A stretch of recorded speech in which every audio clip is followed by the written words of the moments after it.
everybody. Welcome to episode 9 of our podcast, Innovating the Industrial World. My name is John King. I'm the CEO of Cross Company and your host. And I'm joined by my good friend, Brian Page, who was also with us in episode 6, talking about all the neat things we're doing in improving quality in the flooring industry. You should go back and check it out because it's really cool. Brian and I go way back in high school robotics. So why don't you introduce yourself to all the listeners out there about what you're doing? Hi, I'm Brian Page. I am a senior integration engineer here at Cross in the automation group, specifically on the innovation team. And we get the pleasure of working with a lot of measurement systems, a lot of new technology, including AI, which is what we want to talk about now. Yeah, a lot of testing and all kinds of cool stuff in terms of control. So we're going to talk about AI, and oh my gosh, what a huge subject that is. You can't hardly pick up Google or a newspaper or anything else without saying, oh, AI is going to change the world, is going to change the world. So, but how's that going to happen? You know, that's a lot of theory. How do we put that into practice? So at Cross, we're putting some things into practice for our customers. We work in the industrial world, in the manufacturing processes, and a couple of things that we want to sort of be careful about it. There's lots of areas of AI. A lot of us have sat down, maybe not all, but a lot of us have sat down with something in the world of generative AI, where we might be using ChatGPT and Bard and that kind of thing. This is not what we're talking about today. It can be incredibly useful and have amazing innovations. But there's what we would refer to as the more traditional AI, where there are kind of 3 main ways that you can use traditional AI, especially in the industrial world. So that's what we're going to talk a little bit about today. So kind of breaking that down, you got generative AI, the ChatGPT thing, and then you have the traditional AI, where in the traditional AI you might hear and think about things like predictive analytics or predictive maintenance and things like that. You got a conveyor belt running in an industrial environment, and you're monitoring all types of things, and you're going to say, okay, when is that going to fail? AI can help you do that. We talk about process control and process optimization, and we call it kind of the turning the dials on the dashboard. It's kind of like driving a car, and imagine you're doing all the different things in a car to get the best possible gas mileage. That would be around process control and process optimization. But what we're going to talk about is this third area, which is in really cool technologies going on right now, which is in image recognition and being able to recognize the presence or the absence of something. Because there's some amazing applications that can really help in the industrial world. So with that, Brian, help us understand a little bit more about the image recognition and where we came from and where we're heading to in terms of image recognition and what we're doing. Well, a thought just occurred to me, John, while you were giving that introduction, and that is when we go out to try to help a customer or to address a manufacturing or a process problem, what we recognize is everything starts with our eyes. We look at something that's being done, and we talk to the customer, and they say they have this defect coming by, and an operator can sit, or an associate can sit there and watch it go by and see there's a problem with that. That's not right. For decades, we've been using rules-based vision systems where we had to program exactly what it was looking for. So we had to know all of the possible failure modes, right. All of the issues that it could see, and hopefully we caught it all. But that's very prone to the precise system that it was programmed to. If a new problem came along or a new part came along, a whole bunch of programming again to accommodate all of that. Now with AI, what it allows you to do is kind of put the human approach in. Your parts are coming by. Now, instead of telling it what's wrong, we tell it what's right, or we tell it what configuration it should be looking for. You give it images of good, and then when something doesn't comply with those images, it decides it's bad. But it doesn't learn from the standpoint that we are all afraid of, the machines taking over the world. Humans still need to be involved. The human has to tell it, yes, this is a good picture, or this is a bad picture. And we can consistently give that feedback. So correct. In the past, it's interesting. We talk a little bit about the kind of what is the definition. There's lots of people will tell you innovation means a lot of different things. We would just say it means there is a better way, and our job is to find that better way and put that better way into practice. And where we were before, programming. If you see this, if then. Mhm. See a camera. If you see this here, say okay, reject that. If you see this, reject that. The problem is something comes down that we haven't seen before. Oh my gosh, it let it go by, and now a customer, heaven forbid, has a part that they didn't want or is not conforming to spec, and we didn't see it. So okay, then now we have to reprogram things. So tell us more about how the AI system works and how we set that up. Well, basically, again, as I mentioned, it all comes down to images.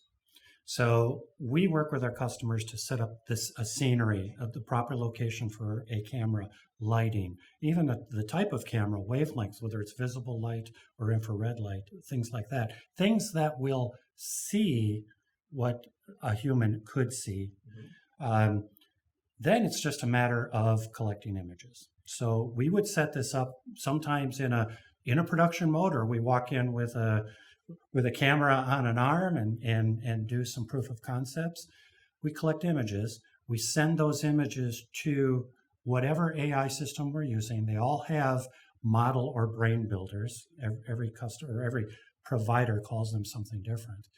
We feed them images, and the good ones will take those images, process them, and then tell you how good it is at detecting it. So you can challenge it with good images, you can challenge it with bad images, or you can challenge it with different types of images if you're classifying. And we'll get into that in a minute because that's pretty important in this. So it's a matter of collecting those. Sometimes you get it right the first time, the system has value, and we work on deploying. Other times we recognize that this could be a difficult situation. So the systems are set up to, as an example, sample images, and it'll categorize it for you. It'll sample good images and put them in a folder. It can sample what it was taught to be bad and put it in a folder. And then periodically you go back and you audit the system, you look at those and you say, that's exactly right. Then there's nothing you have to do.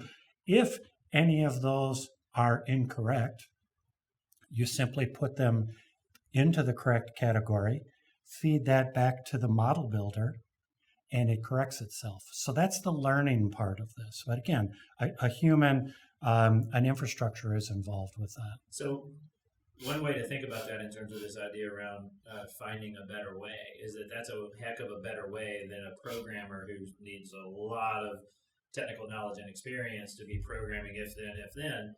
Now we can just start categorizing things and saying, yeah, you got this right, Mr. AI system, and you got this one wrong, and that teaches it. Correct. Right? So that's arguably just a significantly faster, better way of programming it where the manufacturer can say, okay, I don't have to have somebody who's a software engineer on staff to make this thing work. Sure. Well, and a classic example of that would be in the circuit board industry. If you have a circuit board with dozens, maybe hundreds of components, you often have to zero in on your problem areas and say, look for this device here in a rules-based world. In an AI world, you take 100 pictures of a good board, pass it through, train it, and then anything that comes by with a missing part or even an incorrect part, the AI can flag that and call that bad or an anomaly. So some of the systems that we're actually building now, and we'll talk about that in a second about what we're actually putting into practice. Some of the systems we're putting into practice now can be trained by literally the same person that might train an operator. Exactly. It does not have to be a software engineer. And that's the beauty of these systems. All of the AI systems we have available to us, it's a wide range. Everything from a simple camera with a brain of its own that you train, all the way on up to software-based, more intricate systems with multiple inputs. At the end of the day, the user, all of these are user-friendly. The user, the customer, can maintain and frankly, even improve and enhance these on their own. Right, because those users are people in the manufacturing world. They're process engineers, they're production managers, and that type of thing. They're the ones who actually have to put this stuff into use. Yes. And they're experts at building their products. They're not necessarily experts at AI. That's kind of the whole point. You just have to be an expert at looking at an image and saying, yes, that's good, or no, that isn't. Or that's an apple, or that's an orange. Yeah. You mentioned the categorization and then also the recognition. So let's talk a little bit about what are the capabilities, or what are the main, I should say capabilities. What are the main ways that we're using, especially vision-based AI systems? When you look at all of the commercialized AI systems available, they all have either specific capabilities or a wide range of capabilities, but they fall into three categories. The first one is anomaly. That's kind of what we've been talking about before, where you basically just train the AI to recognize what's good, and anything that falls outside of those parameters is an anomaly. But that's recognizing a defect. Something That's recognizing a defect. That's a problem. Correct. Yeah. The second category is classification. Classification, and again, a classic example of that, which we demonstrate with the software that we have, is taking images of apples, oranges, and bananas, any context, on the vine, on the tree, in a grocery store, in a restaurant setting, on a table. You take individual pictures of all of those categories, feed it to the brain, and now it can learn to recognize whether it's seeing an apple, an orange, or a banana. That would be a use of the classification. In manufacturing, we would use that to perhaps recognize when a product stream is changing. And in fact, one of the projects we've discussed is using the classification AI on a palletizing system that's being fed by multiple production lines. So when the product's coming either randomly or they're packaging or palletizing an order, the AI can recognize, this is package A, this goes here, this is package B. Apples and bananas are different part numbers. And exactly. I need to go into a different mode. Correct. Yeah, that makes really good sense. And one thing that's kind of interesting about, if you're ever interested in that classification side of things, about how right now we would say orange, apples, and bananas. Okay, anybody can figure that out. You can, I should be able to teach a camera how to do that. Google this, if you're listeners, Google puppies versus muffins. It's really, really interesting in terms of the different classifications that where you would see where it may come down the line that an apple looks a lot like an orange, that type of thing. Right. Kind of cool. So one thing we're doing is the recognizing a defect. So we want to talk a little bit about some of the systems we have. How do we put that into practice? How do we actually make that work? That we can train potentially an automated camera system to do something do kind of a very mundane job that we can put now a person to do something else. We can have, this thing can be incredibly accurate. So how do we make that work? The most successful workflow to make that work starts simply with interviewing the manufacturer, interviewing the customer, interviewing their associates and technicians. Take a look at the site where they are, in most cases, currently inspecting, if they are, or find a site where we could inspect if they're not, and talk specifically about known anomalies, known defects, with the caveat that we don't necessarily need to know that. The known defects are really just images that we collect to test our model. Okay. We would go there, we would set up as a proof of concept. Mm-hmm. We'd either come in with a camera on a boom or just stand there with our cell phones and take videos and images. We come back to the desktop, we process through the software. The software will then give us a very quick first prediction of how successful it'll be. Following that, then, it's a matter of matching the scope of the project, the cost of the project, to the ROI that the customer is looking for. Some customers say, we want to do this iteratively. We want to get most of our defects out here, mm-hmm. because maybe downstream we have a better place of doing it after more work has been added to the part. So it's really an interactive exercise. Sometimes we can, if it's a location that is fairly mature in terms of the layout and setup, and maybe they already have a vision system there trying to do rules-based, we can collect images from their rules-based cameras. It's just a matter of starting with pictures. Again, if we can see it with our eyes, right. and say, That's what we're looking for. In almost all cases, we can train the AI or to do even the same seeing thing. some things that are not we can't see with our eyes, Correct. but infrared and things like that. Perfect example, and one of my favorite examples there, going back to the fruit again. If you take different wavelengths of light, near infrared, shortwave infrared, you start to see things that the human eye can't see. For example, you can look at an apple and it can look perfectly yummy and healthy. Look at it with a short wave and you can see the entire side you're looking at is bruised and or rotten underneath the Which skin. is pretty remarkable when you think about that, because that means we can have AI inspection systems being able to tell not just the categorization, but whether the condition of it. Is it bruised? Correct. Is it not bruised? That may not even be visible. It's kind of cool. One of the things that I might suggest that we run into a lot, and we actually did a whole podcast on this in terms of robotics. They're easy to use, but they're not easy to create, not easy to put into practice. So we're talking about these things being very easy to use. We can train them. It doesn't have to be a software engineer to train it. But how do we go about putting it together? So you mentioned software, you mentioned some cameras, you mentioned some other things. What are some of the pitfalls that we run into in terms of putting these things into practice? It's going to be a spectrum. On one end, where we're just using a simple camera-based system, that literally just involves mounting it, supporting it in some way in terms of power supply and a communication hub. But in almost all cases, the end goal is to get a signal from this system to the customer's control system. To get the image to the control or to our system. To the camera, we make a decision. We give them a signal. This is on the simplest. We give them a signal. Go, no go. They can either divert that product or they can stop their line to address the issue. As the scope gets larger, and one of the places we really like going and we're very good at is we'll also include our own local computer and our own local database, and we'll support the customer. Not everybody has an information system to back this up. So we'll take images, we'll take the results of tests. We can log that away with timestamps.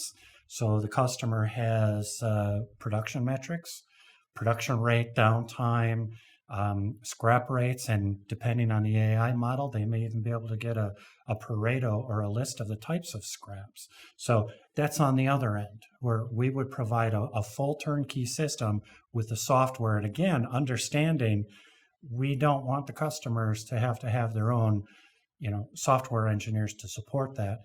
We build in the capability for them to configure in the context that suits their needs. So they can use it themselves and do the training themselves and that kind of thing. And you mentioned before, we can.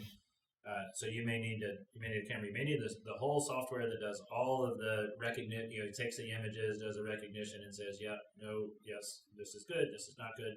That's all very transactional. But then capturing all that data so that you can look at it over time, then we start bringing in some of the other areas of AI where we're talking about process optimization and correct, making sure that we understand what's going on upstream of that so that we know whether it's good, bad, or indifferent. The term I use on all of our products is once you get to that upper level, and even if we're looking at a simple installation, we always want to make sure it's scalable.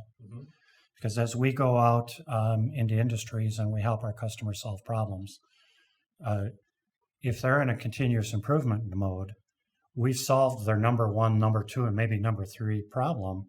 Well, once those are solved, there's 2 to 3 more that are going to come and replace that. Right. So are we positioned correctly to be able to go and enhance, retrain, add to our particular system or installation to now address the next situations, and in essence grow with the customer's needs? So we have a pretty, it's not necessarily unique, but we have a good example of where we're literally trying to find a needle in a haystack, right? So let's talk a little bit about this, again, putting all this theory about how AI is going to change the world into practice.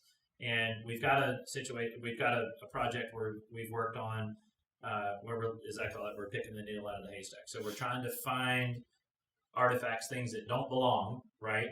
In this case, I believe it's pet food, correct? Yes. So if you think about this, any food source, whether it's pet food, human food, or other, the industry is very mature when it comes to finding metals. Mm-hmm. When you use simple metal detectors, you can pass your feedstock through a metal detector, you can find metal. Yeah. Most often when you hear on the news, large, company X had a large recall of canned or boxed whatever, because it has plastic contaminants. Plastics are very, very hard to find. What we're working with now, and we're becoming more and more successful, is the fact that plastic looks, if it's just mixed in with food with our eyes, with visible spectrum, sometimes you can see it if it's an unusual color. Most often you can't, particularly if it's clear plastic or something that matches the environment. So we've been working with AI software, but we've been working with different visual inputs. So that takes the sort of physical world and the software world and marrying them together Yes. to make it happen. So we can throw different lights, infrared light, all kinds of different, essentially light, heat, that type of thing, and be able to see what comes back and then use the AI recognition. Exactly. And that's very exciting because that literally opened up the door for us. Most, when you go out and you Google commercial sources of AI for your plant, you will see that, it's usually a proprietary couple of a visible camera and then some output, some measurement and some output. What we've been able to do and develop is the ability to create virtual cameras. So we're no longer tied to the physical camera world. We could actually take images from multiple cameras. We could even we could create images from a data system. We could create a point cloud picture and send that to AI. We can use thermal imaging. It's wide open and it's very exciting. So now, going back to one of your earlier questions, when we go into a customer to help them interpret, understand, define their problem statement, we can work through those different sources to get to an answer.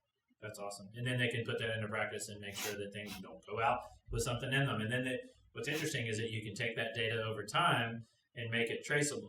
Okay, where did this lot come from? What supplier were we using? And now we can make sure that, hey, this supplier has extremely clean raw ingredients and this supplier might not. So yes. That can be a really, really helpful thing if I'm a production manager or a process engineer. Really, really helps. There is one final category that we didn't mention in AI, and that is the category called detection.